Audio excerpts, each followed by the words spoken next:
Hey, everybody, it's Mike Portnoy here, hanging with my boys Tom and Zeus right here on Shout It Out Loudcast. Oh, boy. Here we go. This is James Simmons. Put that cookie down, Kiss. I'm pressing the button. Star Simmons. Star? Paul Stanley. Is that what he does? Stop shouting. My name is Ace Bradley. He's not what you would call a handsome man. Oh, no, here come the Kiss cards. Is that a positive thing? Okay. All right. I'm gonna grab me an ice cold mellow yellow. Why? Why do that to the fans? Stop it. Why? Because fuck them. That's all. What are you talking about? 617-525. It's your You do? Hey, fucko. Do you like Kiss? Settle down. Hello. Hey, what's up there, Kiss Army? Tom and Zeus, another episode of Shout It Out Loudcast, episode 243, Destroyer 45th Anniversary Super Deluxe Super Fun Time Seinfeld Box Set Disc 3. Is that our longest episode title? I think we said this every time. We do it, yeah. Yeah, the previous two. Yeah. Tom. It's just a super across the way. Yeah. Yeah. Exactly. People are like, how are you going to talk about this? Doesn't that disc have 23 versions of Flaming Youth? It's got 5 songs, but 26 tracks. We'll get into it. We will, as we always do. Yep. Let's get into the feedback from last week, though, Tom. Yes. But before we get into that, I'm just a point of reference here, or a point of order, or clarification that needs to be fucking said. Zeus is about to actually, not just Zeus. We are both about to, can you use a wrestling? You're the wrestling guy. Yeah. What are we about to do? We're about to power bomb somebody through a fucking table. We're about to do something to all of you people. So pull up a chair, gather around, and listen. All right. We love our feedback. Absolutely. We love our listeners. Love it. However, this has become a reoccurring theme where one of us is pulling out what we have left of our hair. The other one would love to pull out some hair, but he can't. Yeah. It is beyond frustrating with stupid shit. We love all you guys, but there's a lot of stupid shit. There's nothing better than me and you complaining about stupid shit is the king of all ironies. Yes, I know. But continue. All right. So what I want to complain about or bitch about or fucking just get off my chest is our feedback. Okay. I think, Tom, we've almost like created monsters. That's what I've said. We've empowered people to where it's like the Howard Stern whack pack, which there are times that we absolutely love that. We love that. We love the family we've created. But there are other times where, like, sometimes we need to, like, knock people down a little bit and be like, hey, come here for a minute. You're not part of the show. But even more so, it's not just the people that we love and we'll read their comments and we got nicknames for them and inside jokes and we have theme music. Now everybody else jumps in and thinks they're going to do what we do.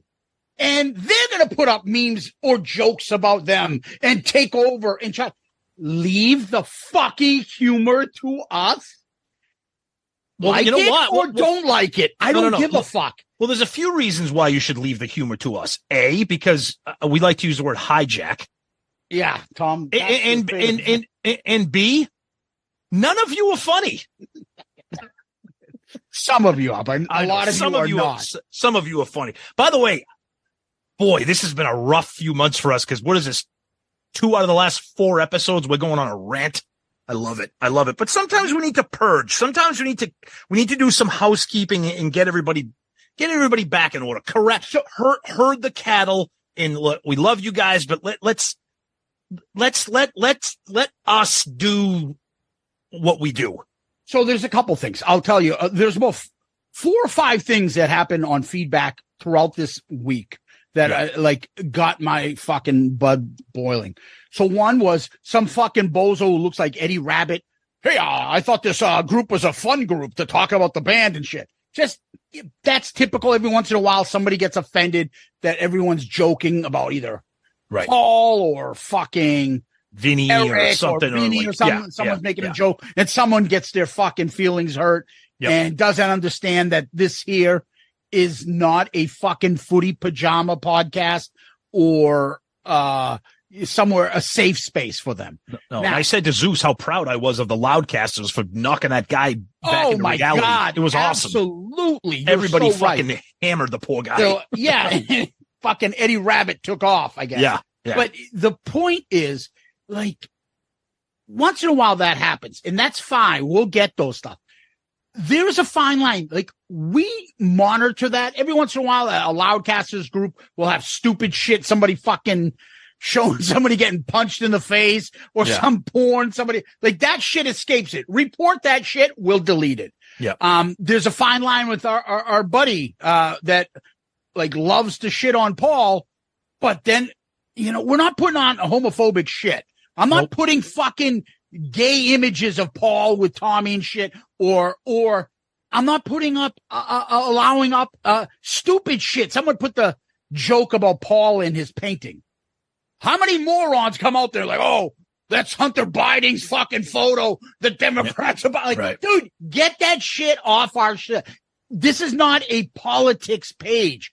Politics, gay bash it. Like all that shit is gone. We don't want it. Yeah. And guess what? We see all of it. Sometimes we comment, sometimes we interact, sometimes we don't. But Zeus and I, we have the luxury of both having jobs that allow us to have access to our phone during the day. We see everything. And we love the fun. We love the humor. We love the jokes. But again, there's a line and there's a lot of you people tiptoeing on the fucking line. And I do not want it to get to the point where there is no feedback at all because it's just fueling some of this bullshit. Now, again, there might be people out there that are like, oh, thank God, I can't fucking stand feedback. Like that other guy. Been listening to 20 minutes. I haven't gotten a sonic boom yet. No, I think it was, we were referred to as these clowns. Oh, yeah.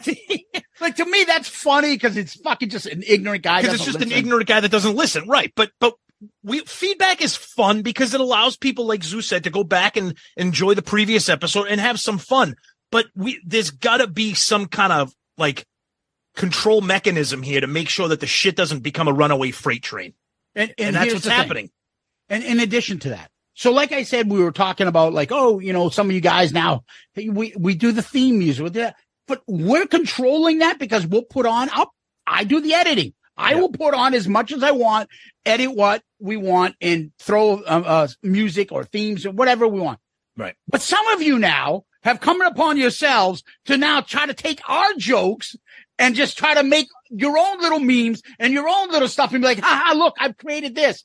No. Stop it. We're done with that shit. Okay?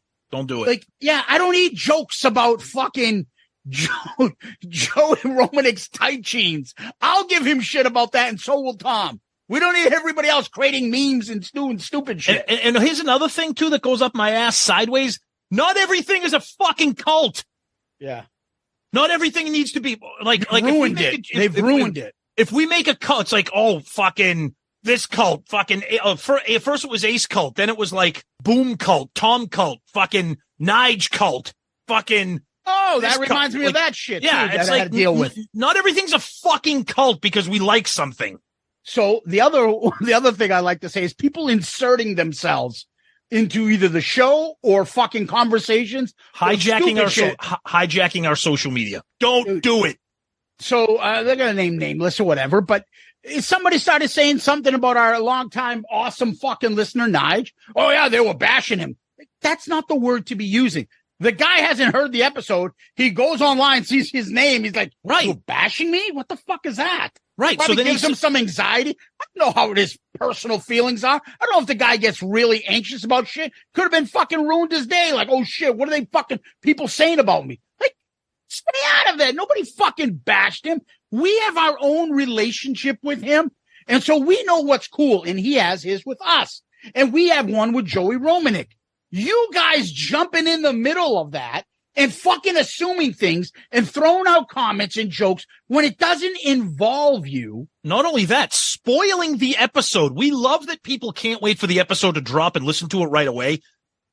But jumping on and commenting on it right away and saying something about, hey, hey, Fred, congratulations on comment of the week. Fred's like, well, I haven't listened to the fucking episode yet, but that's cool. Thanks. Yeah. Or, or a joke or a pun or a fucking meme or something. Like, again, we love you guys. Like, if it wasn't for you, there'd be no show. But the shit it's getting out of control now. And I know you're all fucking probably rolling your eyes. And if that's the case, there's other podcasts that fucking, we've said that a million times. Yeah. We have opinions. We have opinions and we're fucking voicing them. So just, that whole comment. Oh, and earlier in the week, another listener. Oh yeah. Well, Bruce Kulick already said that this is the most hateful group out there or something stupid to that effect. And then of course people say that. And then people are like, what are you talking about? Bruce has been on Shout It Out Loudcast a bunch of times. We're friends. We've interviewed him, taken pictures with him, texted with him. Email with him. I just fucking was like literally emailing with him that day. And I have to read that. What if he sees that? What if he's seen like, what if people who don't know the show see that and they'd be like, oh great. Like KISS members think this group sucks. Like what the fuck is that about? Yeah. Like stay out of it. It's none of your fucking business. You don't even know what you're fucking talking about. And don't misquote shit. Bashing or he thinks this group is hateful. What the fuck are you talking about, guys? Right. And it's stay true. out of the fucking joke making. And not everything needs to be a fucking meme. Okay. No. A couple of people know how to do it. And it's funny once in a while. That's good. But not everything has to be a stupid fucking meme. And I think what you said to us, Tom, was like, if you want to have a fucking Alice Cooper question-a-thon with Sonny, ask him on DM. Don't fucking pollute our shit with that. I went on. Well, that's the other thing I'm noticing too. If we can continue the fucking rant here, Shout It Out Loudcasters, the Facebook group, is obviously a KISS group. It's obviously a podcast group, and it's a group with references to the show if people want to have a good time. Yep.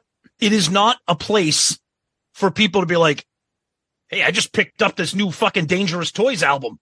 Literally, no one cares. And because me and Zeus make fun of Dangerous Toys doesn't mean we want to talk about Dangerous Toys on Loudcasters. Just be careful what you put out there. I can tell you, I'm not going to say because I don't want to give anybody an idea, but I can already predict the meme that's going to come as a result of this rant. But that's okay. Because I'm not even that upset. I'm not upset either. We're never upset. I mean, we're ranting and raving because this is how me and you talk when we're in a good mood. So a lot of this stuff is, do we even have to bring this up? No, we can fucking just not even mention it. But we think you guys want to hear us bitch about this shit. To you, this is content. This is content. I agree. Yes. Somebody's like, oh, someone's talking about the Destroyer box set. Let me listen. What the fuck is up with these guys? I've been listening for 20 minutes. These clowns haven't gotten to the disc yet. They haven't gotten to the instrumental. Ain't none of your business part yet. We'll get there. Guys, use your common sense. No, don't. They don't have any. Don't. They don't have any. Don't do that. I think it's the REM fan. I'm a tough guy. Everything I listen to has electric guitars and amps. I listen to death metal. I'm a tougher human being than you. You like some rock or pop or fucking you're not a man. I can't wait. I am on a mission to fucking ruin the fuck up. I'm on you a don't mission. Like REM, that is your problem, not mine. I'm on a mission to ruin everyone's life with my next ARC pick. Good. Do you like it? That's all that fucking exactly. matters. Yes. Go fuck yourselves, the ones who don't fucking like it. The days of me picking an album to entertain listeners is gone. Oh. Well, you're putting a song like an album that's not strong. It's going to be tough. You don't like things that have balls. Ooh. Okay, I'll play fucking Accept. That'll be my next pick. Napalm bombs nuns' asses. No, that's Napalm Death. whatever the fuck they're called. Like chop a priest cock off live. I want to hear them. That's a great. It's not bad, but their second album is better with their first drummer. Oh, that's tough music. Oh, shut the fuck up. Seriously. Oh man, did you think I Festivus wasn't comes early gonna, again. Yeah. Did you think I wasn't gonna fucking hit back? Maybe the fan. I'm a tough guy, Tom. Shut the fuck up. All right, let's talk about the acoustic version of Beth. Fucking annoying fucks. Welcome, new listeners. Bruce Kulick doesn't like this. Fucking hope you choke on a bag of Bruce Kulick pancake mix. Oh, don't do it. Hey guys, please don't choke. Hey guys, caveat emptor. Please don't be buying any expired pancake mix. Hey guys, eat carefully. God almighty. Anyway, fuck you all that fucking annoyed us this week. Fuck you all. Anyway, Tom, last week we had some fun people on from the podcast Busted Open. Yeah. David LaGreca and Bully Ray. Yes. And our poll revolved around one of the discussions we had. Bully Ray said, I think he was the one who pretty much initiated the discussion, was saying that Detroit Rock City is the best opener, Rock and Roll Night's the best closer, or the perfect openers and closers. So we asked everybody, do you agree or disagree with this? So the options were yes, they both are. No, they both aren't. DRC is the best opener, or Rock and Roll Night is the best closer. Just that. 67% agree that Detroit Rock City and Rock and Roll All Night are the perfect openers and closers. 13% agree that just Detroit Rock City is the perfect opener. 11% think just Rock and Roll All Night is the best closer. And 9% say no. So they think there's a better opener and a better closer. We got a couple of comments. I'm on the record of saying I think Deuce is a better opener. I loved the song Detroit Rock City, but I think Deuce is a better opener. Here's why I don't agree with you, Tom, and I'll say it real quick. Yeah. Because Detroit Rock City doesn't fit anywhere else, whereas Deuce can be the second song or third. I agree. I'll give you that. That's the only reason. And I can see why Deuce would be the beginning. Yeah. But it can't. Deuce can slide in somewhere else. I agree. Detroit Rock City doesn't fit. Detroit Rock City has so much energy. It is probably the perfect opener. I prefer Deuce, but a buddy Chris the Wallet from Moneybag Sodas. Guys, by the way, check out Moneybag Sodas. Follow them on social media. Go on their website. Tons of new flavors. The prices have been reduced. We love those guys. We've had them on the show before. We talk to Chris all the time. And of course, Chris is brilliant because he agrees with me that Deuce should be the opening song. And also they have their new blood orange flavor, which is fucking ours. Yes. Awesome. I love orange. Yes. Go ahead. And speaking of Nige, our buddy chimes in. He says, for the current set list, I think Deuce is a better opener overall. I Stole Your Love, like the Hot in the Shade tour, would be better. Our buddy Brad I don't know if I agree with that. About I Stole Your Love? No, yeah, what Nige said. Oh, we're bitching him. What the fuck? I think I Stole Your Love's electric as an opener. I know you love that. Electric. I know. Our buddy Brad Baird also agrees with Deuce. Glenn Barth says, I chose yes, but only for the End of the Road tour. Otherwise, give me Deuce or I Stole Your Love as the opener and Black Diamond as the closer. Having Rock and Roll All Night not be the closer on the Revenge tour was an excellent change of pace. Interesting. Vane Bandit, also known as Glam Rock Bandit on Twitter. For me personally, Kiss has many good openers. Detroit Rock City, Creatures of the Night, Deuce. But the best closer is Rock and Roll All Night. I think the only other songs that could work are Shout It Out Loud and God Gave Rock and Roll to You. Okay, we'll see. So tons of right there, that's almost a friggin' episode. But let's get some thoughts on the general episode of having those guys on. They were fucking fantastic. John Schaefer, I didn't know what to expect this week. I haven't followed wrestling much in years and wasn't familiar with your guests, but they were entertaining. He's right about Fox on the Run, Tom. Oh, God. Yikes. Gerald Rosenberg. I will tolerate the jokes about Ace and his covers. but I will not stand for the besmirching of Sweet and Fox on the Rung. Bing bong, sir. Goodbye. Oh, God. Let's see. Our buddy Jim Riley, Hall of Famer. Enjoyed this one. I love that Bully and David are big fans. Let's bring in Jericho and Eddie Trunk and have a 6-man tag team match episode. Oh, my God. Dude, we wouldn't get one fucking word in if that was the quote. I would take a nap. Regular Ron says, my worlds are colliding. This is gonna be awesome. Yes, it certainly was awesome. We love David and Bully. And again, thanks for coming on our show. And that's what I got for Twitter. All right. On the Book of Face, Jason Warden, while I don't really watch wrestling like I used to, I do enjoy Busted Open from time to time. It's cool to hear a show that treats wrestling as legit with interviews and reporting something. I wish for back in the day, the AKA 80s, when sports broadcasting didn't report on it and we had to wait a week for the results. David and Bully are great, and I knew they were huge Kiss fans. Just another example of why Shout It Out Loudcast is numero uno. Another great interview, which gives me hope for the future with Kiss, even after they've retired. Nice. Paul Heider says, while I can't get this out of my head now, it's been brought up too much. Every time I hear Britney Smears. Oh, no. Don't you dare. Just squishing it around. Don't you dare. Oh, it's moist. God damn you people. You know, that's it. I'm going to do a separate Britney cast. Okay. That's it. Our buddy Scott Donaldson from the band Hysteria in Australia. Yes. Great stuff, guys. Your show goes to a different level when you interview guests. The best interviews are the ones that sound like you guys are just hanging out chilling. As Zeus would say, just shooting the shit. Yep. I love these type of discussions. Really look forward to your next guest. I don't know either of these two fellas, but man, it was enjoyable. Congrats on killing it, boys. P.S. I knew who the rant was over last week as soon as I heard it.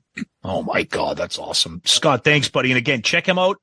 Check him out online or whatever. Hysteria. He plays the Fox in that Kiss tribute band. Fucking fantastic. He crushes it on the drums. And Scott's been a long time fan, so check those guys out.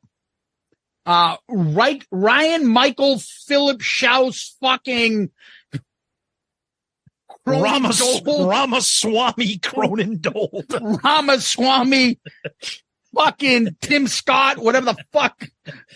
Michael Scott. This was awesome. This is ridiculous. Love the Kiss and wrestling talk. Hope you have them on again. Zeus, as the wrestling fan, what's your wrestling Mount Rushmore? And then I told him Hulk Hogan, The Rock, John Cena, and Andre the Giant. How did you not have the Duke of Dorchester in your friggin' Mount Rushmore? The Brooklyn Brawler? Yeah. Barry O?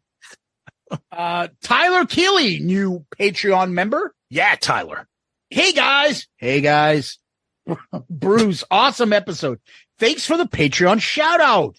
The wrestling connection for me is awesome. Kiss has always been my first partism, followed closely by WWE. Having Bubba Ray and Dave was awesome. I'm a little younger than you guys, and here, guys, I grew up with like Y2J and Bubba loving the same heroes I had is so fucking cool. Keep kicking ass, my dudes. Thank you, Tyler.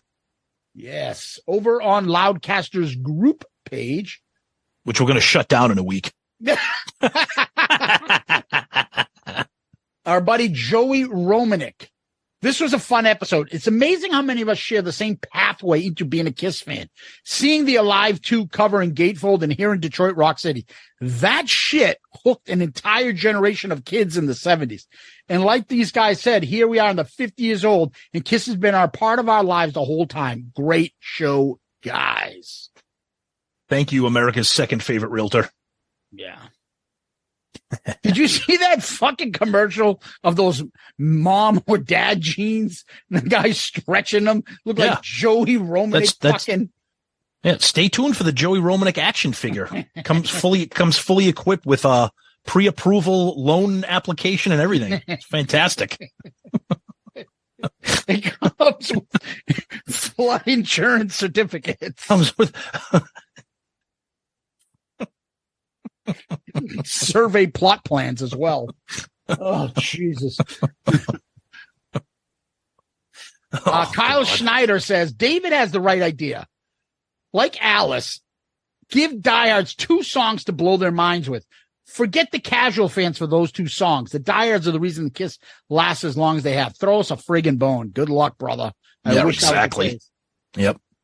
Yeah. Scott Sunders. I'll be honest, guys. I did not know what to expect from 4 huge personalities on one show.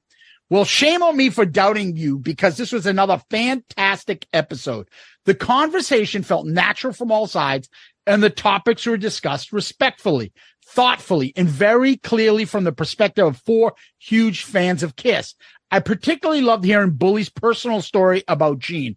This is why we love the Demon. I can listen to you guys chat with these 2 every week.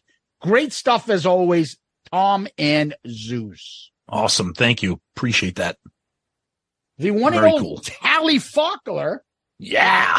Put up the thing and said, in case anyone missed it, this is what the rant was about. Yep, that was it. You're absolutely right, Tally. Oh, and then fantastic. She writes, awesome episode. Thanks for the shout out, guys. I did a photo shoot for Gene's family jewels, and he was nothing but gracious and kind. Wish I had the picture of the poster still, but I can't find it. Does anyone remember the advertising with all kinds of girls, i.e., rollerblading girl, hot girl, librarian? I was the librarian girl. If anyone knows what I'm talking about, please share it with me. Would love to reminisce. The whole Loudcaster world and family would love to see it, Tally. So try to find it, or anybody else has it, let us know. I think I spent 6 hours of my workday Googling Gene Simmons Family Jewels librarian. Oh, man. Our friend Joe Decker says, I know the ShopRite David LaGreco was talking about where Ace shops. A friend of mine is friends with Lara. God bless him. And I was told Ace shops there, hey, pick me up some asparagus, some cashews. It's about 15 miles from where I live. I'm a little embarrassed to admit I've gone out of my way to shop there, hoping to see the spaceman. Hey, Joe, how's it going? Just picking up some cereal for the kids. Big fans of the Cookie Crisp. Around this time of year, we get those monster cereals. I can't get enough of that blueberry. Yeah. And Ace, always the kind fan favorite. Hey, Ace, David was saying, like, they play the song every time you come in there. What? No, just tune into that video that we share where he plays the same song twice in a fucking set list. Anybody ready for a rocket ride? Fucking poor Ryan and Jeremy are like, what the fuck? And I love how whoever put that video up, put comments and like, holy shit, what the fuck is going on? It's just, oh God almighty. Oh yeah. And that was the night, I believe, before the national show, Tom. I think you might be right. Holy fuck. Yeah. Anyways, over on Instagram, Junior Vintage, aka Mr. Antonio 2005, Bully Ray building a storyline of a wrestling match similar to a Kiss live show. Love it. Book it for next year, WrestleMania Fatal 4-Way Tag Match. Ace and Peter versus Gene and Paul versus Tommy and Eric versus Vinny and Bruce. Who wins? Dude. Hey guys. Hey guys. I've been working on this new move. It's called a flapjack. Come down hard on you. I'm going to put Paul in the figure 4 leg lock. He's going to tap out. We just created a whole other thing now. Fuck. Over on YouTube. Chris Flood 9205. Too short. You were just getting started and it was over. Could have listened for 4 hours. Who are your imitators going to get? Spike Dudley and the Shockmaster? I don't know who that is, but it sounds funny. Oh, God. Solar Garlic ads. Amazing. The 2 of my favorite things come together. Worlds are colliding. Could have listened to you for 4 hours. Kiss and wrestling. Perfect together. Tom, I'm sending it over to you. All right, let's finish up with some emails here. And we will start off. We'll start off with our buddy Mike Grimes from Grimies down in Nashville, sending us a video from the guys with Rock and Roll Residency return. They were incredible. Our boys slayed, and we love Grimies. Wish we could get a chance sometime soon to go back down to Nashville and see those guys. Brad Baird sent us something. So this has been going on the official Kiss YouTube page, and people are kind of wigging out over it, that all this weird video bootleg shit. Somebody's like, did fucking Sam Loomis hack into the official Kiss YouTube page? And that old documentary that I don't even think I've seen the entire thing. It's called Kiss Loves You. We'll definitely talk about that. That'll certainly be a future episode. Yeah, we got another one from Daniel Luna. Same thing. He sent us an email too about that Kiss Loves You documentary. So we'll get onto that. We received a heartfelt email from our longtime friend of the show, Angelo Capasso. He shared some personal business with us. He's having a really tough time with some family related issues. And Angelo, we love you, buddy. And we hope you're doing well. And we hope that the show gives you something to laugh and smile about. And, stay strong, my buddy. We love you. And again, thoughts and prayers to you and the family, and hope you guys are doing well. I remember Angelo really right from the beginning. Right from the get-go. Absolutely. He was always there from the start until now. Angelo, we love you, man. We hope you get some kick out of it. Maybe I'll do some extra Ace impressions and make you laugh today or something, but I'll try to think of something else before the end of the episode and make you laugh. But God bless you, brother. God bless you, brother. and then since I'm cheering you up, you want to cheer me up and maybe give me a couple bucks? I gotta hit the highway. There's a couple expensive tolls on the way. All right, let's finish up feedback with an email from Tennessee Duke. Last few episodes have been fire. Hey guys, I've been meaning to email you. I first got turned on to your show back in March when Jericho retweeted your bracket challenge. I went back and devoured your entire catalog in a few months. My story is similar to so many other listener emails that I've heard you read. I was born in 1974 and had a brother who was 6 years older. He got into Kiss at age 6, and I loved everything he did. So I never remember not loving Kiss. I became a diehard fan at a very early age, dipped out, then was full on back in for the mid 80s through 90s, dipped out after Revenge, but always kept up with him and waved the flag. Anyway, your podcast has helped reignite the passion. I've learned so much I never knew about the band and remembered so much that I had forgotten. I've reacquired the entire Kiss catalog on CD, Zeus. Me and a few buddies are going to go to the Nashville concert on Monday, October 23rd, and I'm pumped. We've never seen them in makeup. Our last show was the 92 Revenge Tour. I'll be sure to send y'all a review. Last few episodes have been great. You continue to raise the bar. I loved hearing Bully Ray's Kiss stories, as I've been a fan of him since the ECW days. And the interview with D a few weeks ago was one of your best. I always enjoy Jericho, of course, and look forward to another Y2J appearance soon. Thanks for all the hours of laughs, info, and entertainment. Thanks for the Ace impersonations. Thanks, brother. Thanks for the show and the community you've created. It's a fun place to be. Shout It Out Loudcast is like a broken drum or a sore pecker. You just can't beat it. Best regards, Tennessee Duke. Tennessee Duke, those emails are the fucking things that keep us coming back and doing the show every week, man. We love you. Thank you for that awesome story, that awesome email. Love you, buddy. And for that, you are the comment of the week, my friend. Good answer. Good answer. I like the way you think. I'm going to be watching you. All right, Tom, what we do next is we give special thanks to our Patreon family. Patreon is at its highest point. We are so blessed to have their support. And what does it mean to support us through Patreon? It means that you can join one of the 4 tiers that we have. Obviously, they're based upon the characters of the band, Catman, Spaceman, Starchild, and Demon, and find a tier that fits your needs. There are different monetary amounts. You support the show that way, and then you get perks from us. Amongst them, we have our Demon chat group coming up soon, a video chat that we're going to do. The ARC pick, believe it or not, is almost here again. Patreon selects that pick. That comes up for November. So if you join before then, you're part of the selection process. So you have that, you have polls, you have other input, you get merch from us, all a bunch of stuff. And that's for supporting the show. So what's the best way to help us grow, help the show continue, is by joining our Patreon family. Patreon is a blessing for us. We love the family. We love the group. We love the discussions. And we have a lot of stuff coming and a few new things coming your way, especially now as ending towards the end of the year. Please come in and join Patreon. You can find it from our website right on the landing page. We have a link. It says Patreon. Go to that, or you go to Patreon, the app, Patreon, the website, patreon.com. You search for creators, Shout It Out Loudcast. You find us, look at the tiers, join something that fits your needs, and help the show. We really appreciate it. Come become the newest member of the Patreon family. Thank you to our current Patreon members. And we really appreciate it. Yep, you guys rock.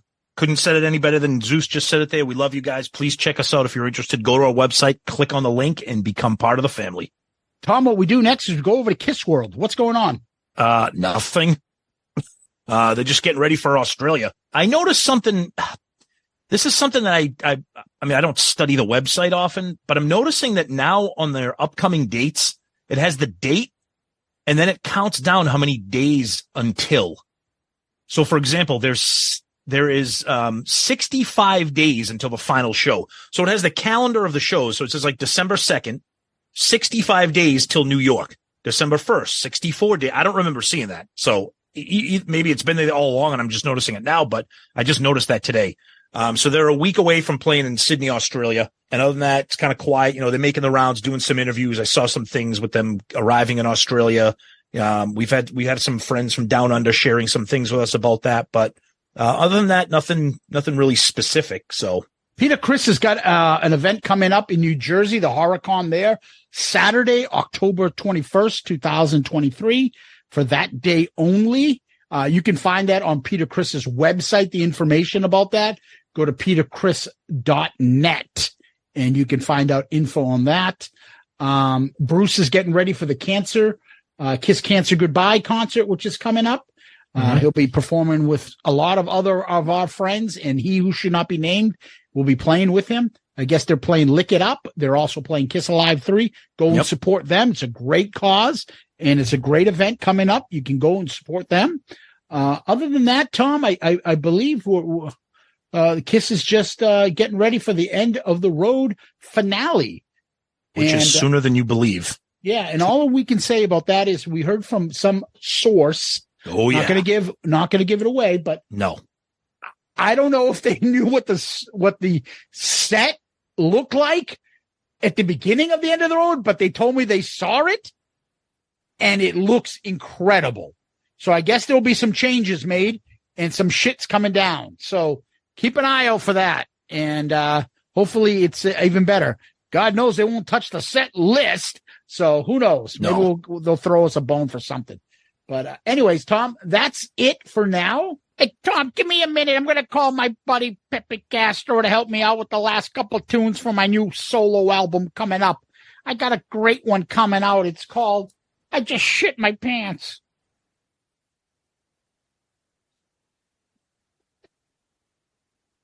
All right, we're back. I'm trying to get Ace to understand that Dick Wagner was part of the Destroyer session. What the fuck you talking about? I played everything on that album.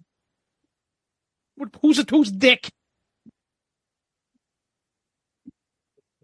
I just talked to Dick Wagner yesterday. Dick passed away. That's what I was saying. I just talked to Tommy Thayer yesterday.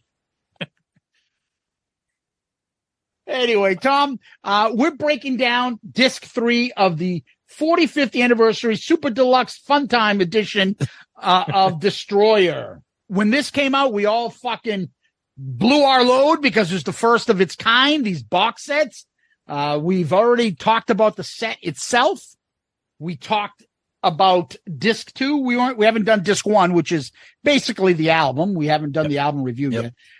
Disc 2 had those Paul Stanley demos, the Gene demos and stuff. And now we're on to disc 3, which is called Outtakes, Alternate Versions, Mixes, and Singles. Yeah. And we got to be careful here because we haven't reviewed Destroyer yet. So when we talk about these alternate mixes, early versions, whatever. We will get to the Destroyer album review proper, but right now we're going to kind of talk about some differences and if this disc is worth it. I mean, Zeus and I are of the mindset, we say it all the time, give me everything and then I'll decide what I like and what I don't like. Exactly. Yep. And I can't wait. We'll have the great James Campion, author of Shout It Out Loud, the book. Yes. He'll be on. He's been dying to come on again to talk about this. Yep. We'll get him back on after we do Destroy, and we'll break down this album.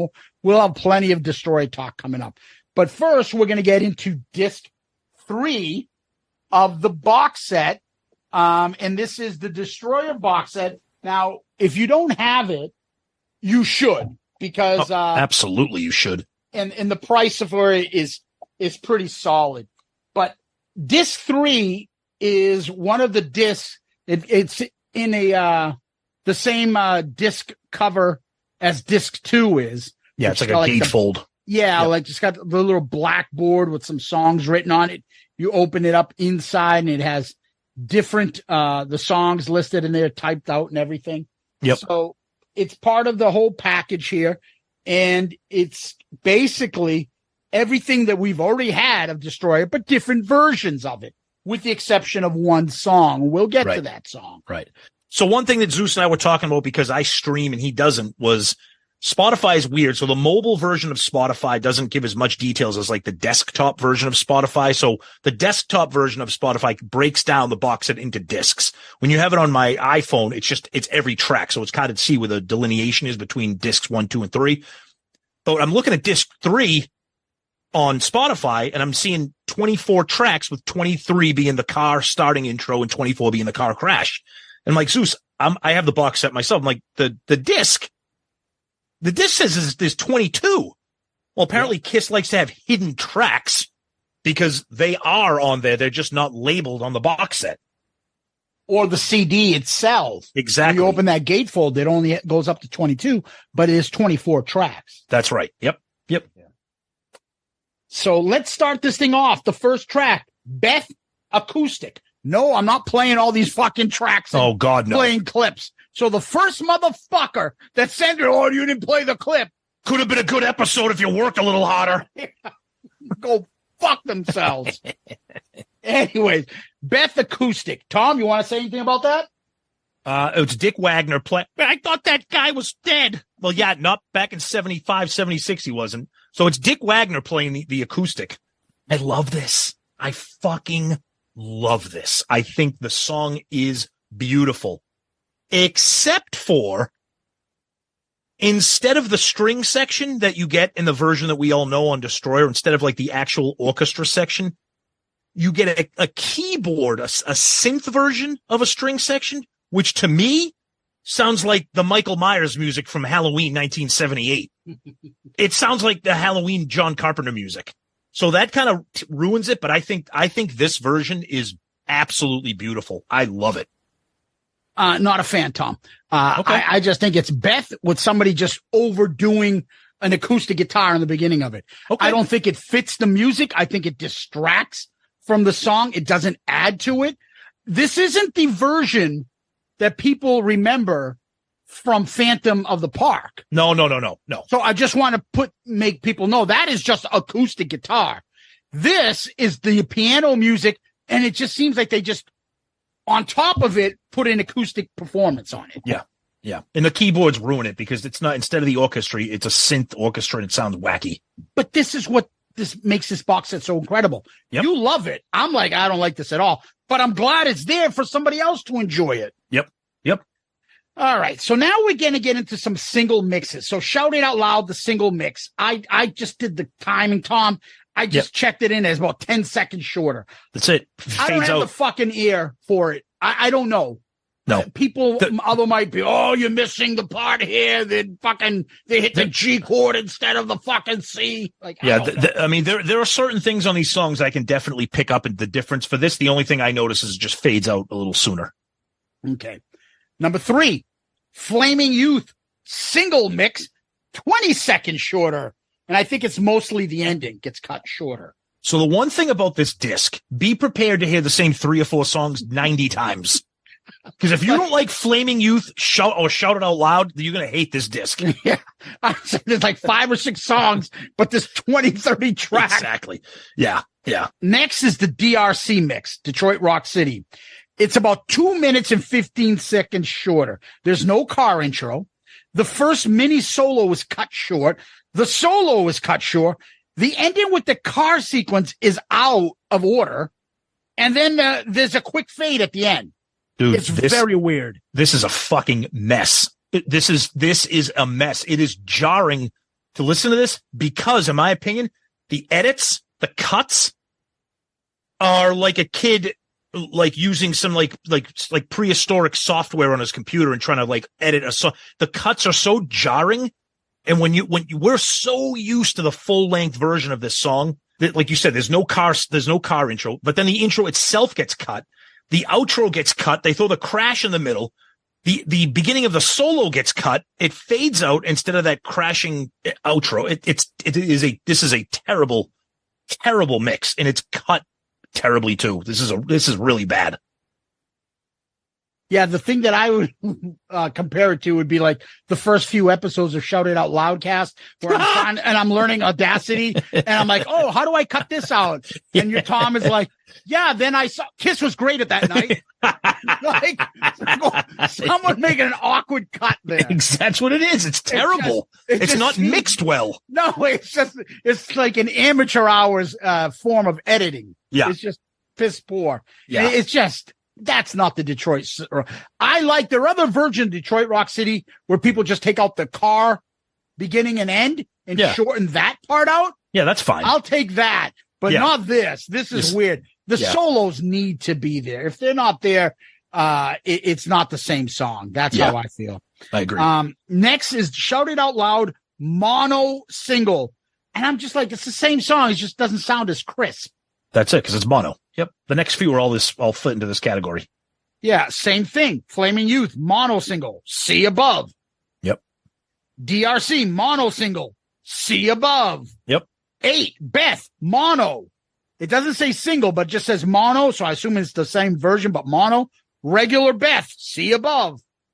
And this is the thing. Again, I know we're kind of talking out of both sides of my mouth there, because I said, give me everything and I'll decide what I don't like. But to me, this is the definition of filler, like mono. I mean, come on, dude. I mean, I know the difference between stereo and mono, but come on, Tom, you're not an Elvis fan. When CDs are the biggest thing, and I'm buying CDs, going to Tower Records and Commonwealth Ave, that big Tower Records, and I'm just picking up all these new things that got put on CD for Elvis. Elvis, I beg of you. Take 42. Elvis, I beg of you, take, and the fucking cover will be like 14 unreleased tracks. Dude, you should see what Metallica does with their box sets. Oh my God, dude. Some of those box sets literally have 10 discs, and one of the discs will be James riff tape, and it'll be 47 intro riffs of Ride the Lightning. I'm like, what the fuck, dude? Come on. Yeah. But that's the way. Well, Elvis is dead, so that's the excuse. And CDs were the new big thing, so everyone's had to grab everything. Right. And I was out going out buying, this CD says it has 12 new unreleased tracks. That's why when I listen to this, I can't listen to Metallica on shuffle on Spotify, because 80% of their playlist is like riff demo shit from the box sets. That's the same thing when I put my Elvis shit. Young and Beautiful, mono, single remix, take 14. What? Well, wait until we get to the Creatures of the Night box set discs. There's a lot of that on that too. So, oh God. Yeah. Anyways, let's go to the next track. And that is King of the Nighttime World, instrumental rehearsal. There's talking going on in the beginning, and it sounds like Paul saying, let's try it again. Sounds like the beginning of Won't Get Fooled Again. That's what that sounds like the guitar's doing in the beginning. Yep. And I don't know about you, but I put this down as a theme for me. When I hear in these instrumentals, it was Kiss karaoke for me in the car. Oh, absolutely. Trying to sing along to it. We'll get into that. Yeah. Let's get into it now. Yeah. Because there's a lot of instrumentals on this disc. Yeah, it was interesting to hear the music alone. The solo's not quite there yet on this one, on the rehearsal thing. And the ending, you could tell they were just fucking around trying to figure it out. They didn't get it yet for King of the Nighttime World. So what'd you think of that track? Yeah, I absolutely love this, only for the reason of, in my mind's eye, because we've been a fan of this band for our entire lives, because it's so raw and so unpolished and it hasn't been produced. It's just the raw cut. I'm picturing the band. Like, in my mind, it's like they're in a black and white, like, it's just, I love it. I mean, is it something I'm going to go back and like put on a Kiss mix? No. But this is one of those things that other people be like, this is stupid, but I love that it's here. But the interesting thing though is King of the Nighttime World is a cover. It's completely different than what that fucking was out there. Yep. But so they kind of had a blueprint, but I think they were trying to figure out a way how to do it their own way and not that other version. So they were still kind of fucking around with it. And you could tell they were figuring it out on that track, number 9. Do You Love Me is number 10, the mono instrumental. Definitely did karaoke to this in the car. One of the greatest karaoke versions ever. Yeah, it makes me like this song more when I just heard the music without the vocals and I'm trying to sing along with it and do the whole thing what Paul's doing. Yep. Love it. Fucking fantastic. 11, God of Thunder early instrumental. I said C above. I try to sing along to this too. Daughter of Aphrodite. I love the like I said, kind of like the unproduced, unpolished, unedited version without all the effects. It's just the rawness of the 4 of them. I think it's fucking killer. Which also makes me go back to our Kiss producers discussion. Yes. How much of an impact Bob Ezrin had on these songs. Well, you bring that up. So I'm listening to this, and when I was listening to King of the Nighttime World, I'm like, imagine taking that sound and turning it into what it became. Yeah. Fucking, it's like magic. And knowing how to do that. Remember, if you go back and take Ezrin out of it, Kiss music, album 1, 2, and 3, there's not really much growth. It's the same sound, right? The songs are all basically the same. Yep. Killer music, killer songs. There's not much growth here. Yep. You put on Destroyer, you can tell that's a fucking completely different type of music they're doing. Yep. And that's all Ezrin. Now, you may not like that. You may like it. It depends. I love it. And then number 12 is Ain't None of Your Business, the instrumental. Okay. So this was the big thing. When I remember I got this and people were talking about, Peter's version of Ain't None of Your Business. And I was like, fuck. When I heard this, I was like, he doesn't even sing. Why do they say Peter's version? I was too fucking eager. I didn't get to the version where he sings. So I heard this part and I'm like, oh, wow, this is fucking heavy. Whatever this is like foreboding. It's almost like God of Thunder Part 2. Dun, dun, dun, dun. I liked it a lot. I thought it was pretty interesting. And there's always, and for the rest of these, I love hearing the count offs that they do before. Love that. Absolutely love that. I'll save my comments on this one when we get to the song with the lyrics. Okay.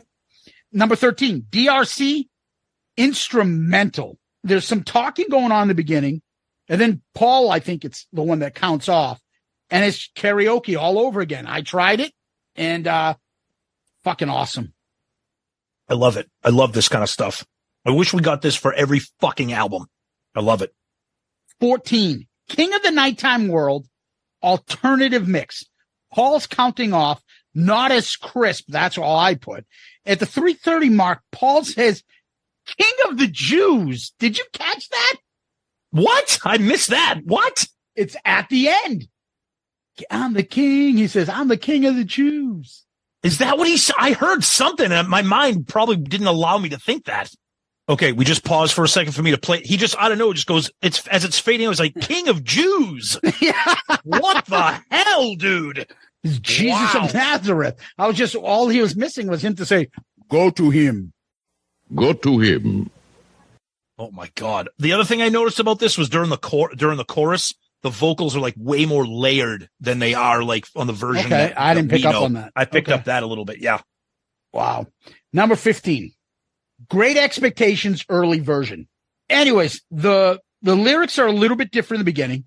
But what's awesome on this one, and I think it's better, Gene refers to each band member doing something to her. So it's, Ace's fingers, Pete's hands, Paul's singing voice or whatever, and him too. And she wishes that they were doing it to her. I don't know if someone said, this girl sounds like a real slut, Gene. You might want to cut back and make it dream only about you. But I found that better. I like the lyrics like that. I thought it was funny and interesting, but I thought it was wicked cheesy. There's no way the song could have been released with that. I thought it was wicked hokey. You watch Paul playing guitar. You watch Pete playing the drum. I was like, it sounds like the Monkees. It sounds like something like a Monkees song. I thought it was hokey. I thought it was funny and interesting to hear, but I'm like, I get why they didn't go with that. Paul's mouth, Ace's fingers, Pete's hand, and then Gene scats like the last version. He doesn't have it. Then he goes, that's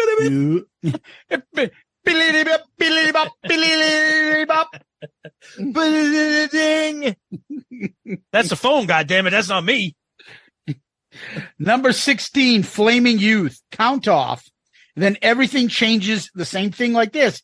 Paul now, instead of a singular, goes to a plural. Instead of my and it's our and we're instead of those two. And there's a little bit of a weird part after the solo I noticed too. Yep, I picked up on the same thing. I listened to both back and forth. I'm like, I know it's just one word, but do I like the concept of our better than my? I feel like our was a little bit hokey. It's like empowering. We're not gonna take it. Exactly. I'm not gonna take it. Thank you. Great analogy. I was like, yeah. All right. 17. Do You Love Me early version. Oh, here we go. Count off. Oh. Then Paul uses this weird English accent. Private planes, fancy clothes. I almost drove off the road when he goes, fancy clothes. I'm like, what the fuck is happening there? That was so weird. His vocal stylings is so off-putting on this. And I don't know if it was like, if it was a goof because it was like an outtake, or if this was like how the song was going to be done.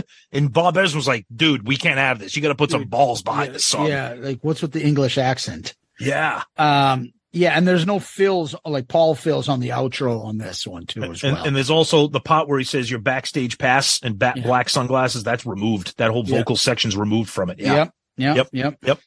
All right. 18. Shout It Out Loud. Alternate mix. I said that sounds like Ace saying Righteous Brothers and then counting off. I said the same thing. I'm like, is that Ace counting the intro? That's back when I knew my numbers. 5, 11, and 12. Let's go. Then he counts off the solo, and on the sounds, it sounds a little bit different here, but other than that, really not much, right? Yeah, the only thing I noticed, I felt like the piano was a little bit more prominent throughout the entire song as opposed to like sections of the song. But nothing really, really crazy. Number 19. Here we go. Ain't None of Your Business. Somebody is counting off in a German accent, and it sounds like Ace. Well, yeah, we know how he feels about that. And I'm like, I'm listening to the song. I'm like, yeah, Peter, it's heavy for him. But I'll be honest, Tom, there's not a lot of flow to this song. The chorus isn't very good. And the breakdown at 2-minute mark with just drums and Peter singing, the instrumental ending at the end just goes on and on. It's a forgotten track for a reason. And it's written by good friend Michael DeBar. Exactly. Sorry, Michael. Okay, so I'll be a little bit nicer here. So the story behind this song is that they said it didn't fit the album, so it didn't make the album, which I think is bullshit, only because I agree that it doesn't fit the album. But you say this doesn't fit the album, but Great Expectations does. So again, we're not doing an album review, so I don't want to get into that. But I understand that it might not fit because it is very, very aggressive. God of Thunder is pretty much the only like aggressive song on the album. But I think if this song was tweaked a little bit with Bob Ezrin's magic, this could have been an absolutely killer fucking song on Peter's solo album. Either his 78 solo or that abomination called Out of Control. He could have done something with this song, and I can't believe it really never became anything with Peter's vocals, because I think he sounds awesome on it.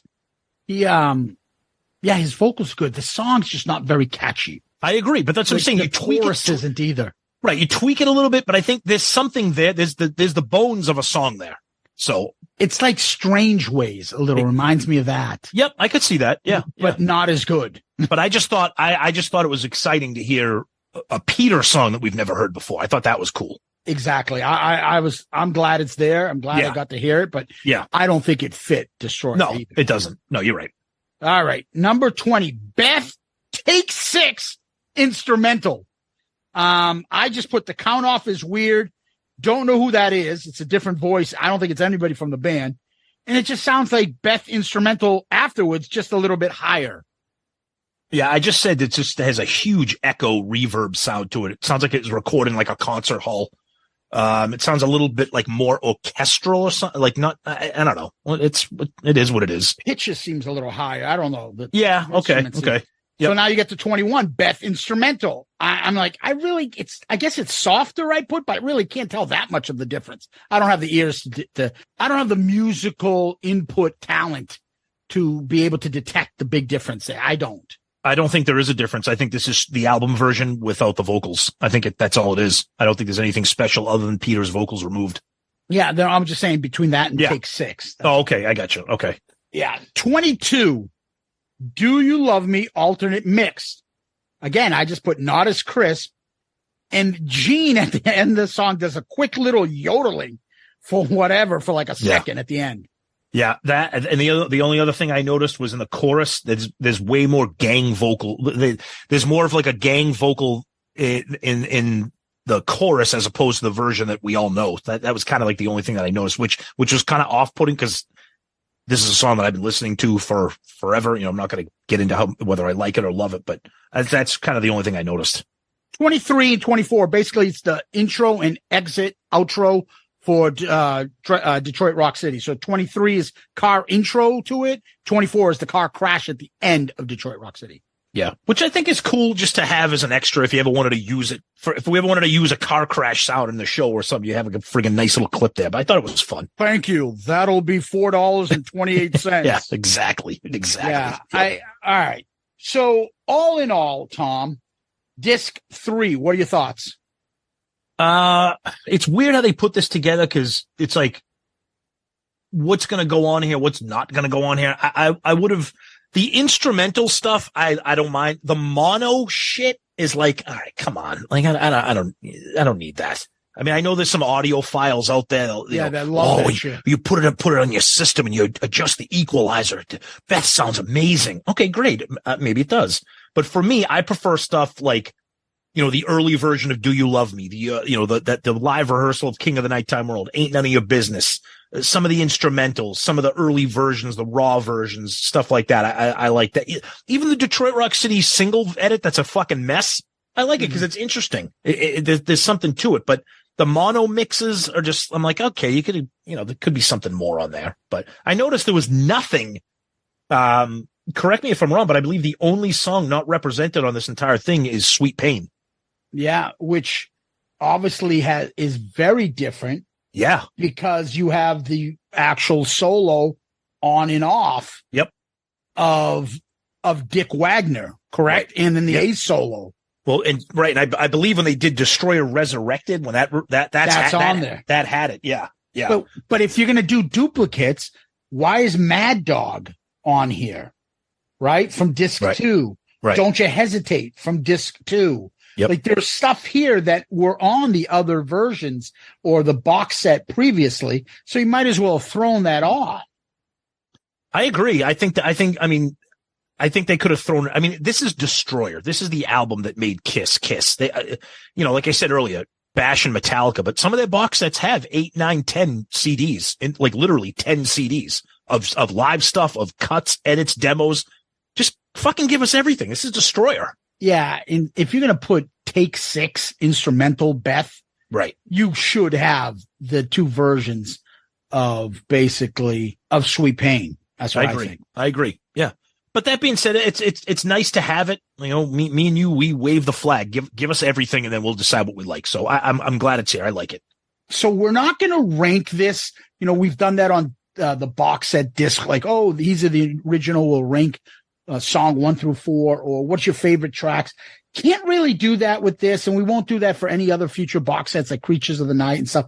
When it gets to this stuff, I mean, if there was another original track, we would do it.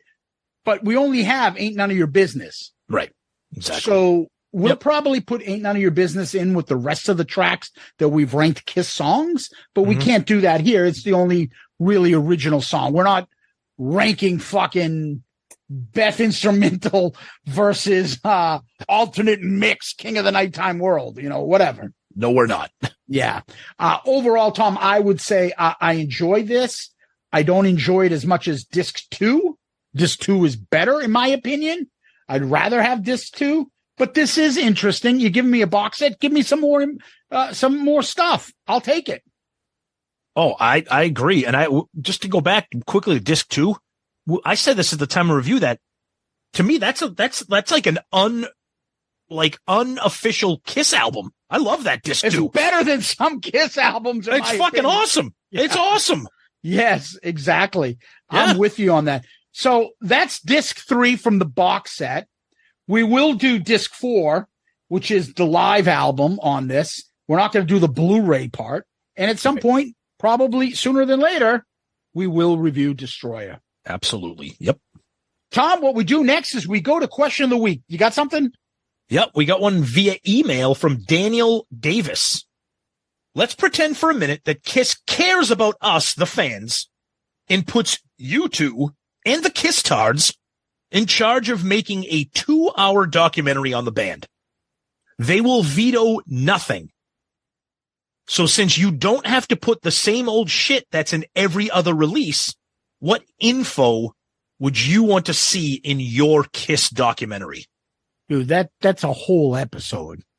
I think we did an episode of top 5 things we want to put in the Kiss documentary.